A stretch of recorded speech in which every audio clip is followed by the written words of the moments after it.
Hi, friends. All right, we just finished chapter 20 of James and the Giant Peach, and now we're going to start chapter 21. And if you remember, they were going to try and get seagulls to lasso so that they could lift the peach out of the water. Chapter 21. Why, it's absolutely brilliant, cried the old green grasshopper when James had explained his plan. The boy's a genius, the centipede announced. Now I can keep my boots on after all. Oh, I shall be pecked to death, wailed the poor earthworm. Of course you won't. See, they're trying to console the poor earthworm because he's afraid of getting pecked. I know I will. I won't even be able to see them coming at me because I have no eyes. James went over and put an arm gently around the earthworm's shoulders. I won't let them touch you, he said. I promise I won't. But we've got to hurry. Look down there. There were more sharks than ever now around the peach. The water was boiling with them. There must have been 90 or 100 at least. And to the travelers on top, it certainly seemed as though the peach were sinking lower and lower into the water. Action stations, James shouted. Jump to it. There's not a moment to lose. He was the captain now, and everybody knew it.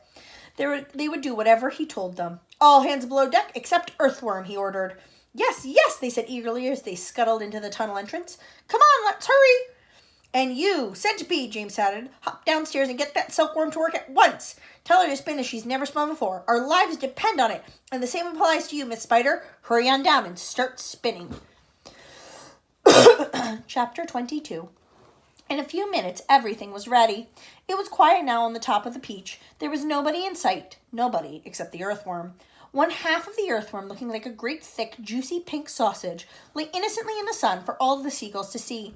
The other half of him was dangling down into the tunnel. James was crouching close beside the earthworm in the tunnel entrance, just below the surface, waiting for the first seagull.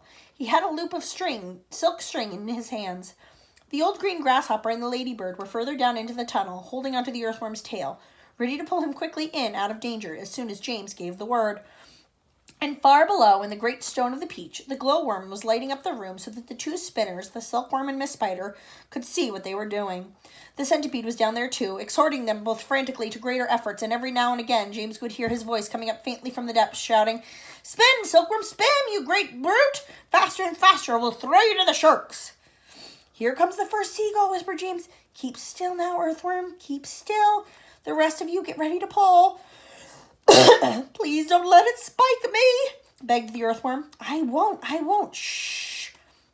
Out of the corner of one eye, James watched the seagull as it came swooping down toward the earthworm, and then suddenly it was so close that he could see its small black beady eyes and its curved beak, and the beak was open, ready to grab a nice piece of the flesh out of the earthworm's back.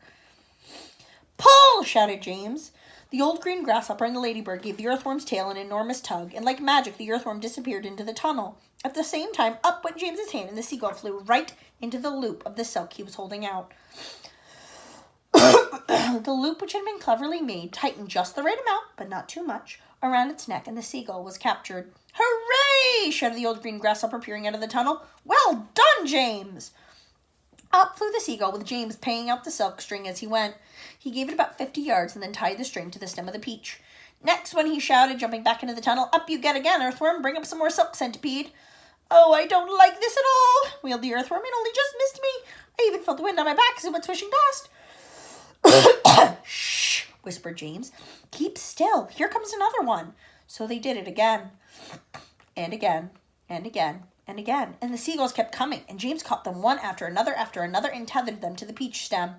100 seagulls, he shouted, wiping the sweat from his face. Keep going, they cried. Keep going, James. 200 seagulls, 300 seagulls, 400 seagulls. The sharks, as though sensing that they were in danger of losing their prey, were hurling themselves at the peach more furiously than ever, and the peach was sinking lower and lower still in the water. 500 seagulls, James shouted. Silkworm says he's running out of silk, yelled the centipede from below. She can't keep it up much longer, nor can Miss Spider. Tell them they've got to, James answered. They can't stop now. We're lifting, somebody shouted. No, we're not. I felt it. Pull on another seagull, quick. Quiet, everybody, quiet. Here's one coming now. This was the 501st seagull, and the moment that James caught it and tethered it to the stem with all the others.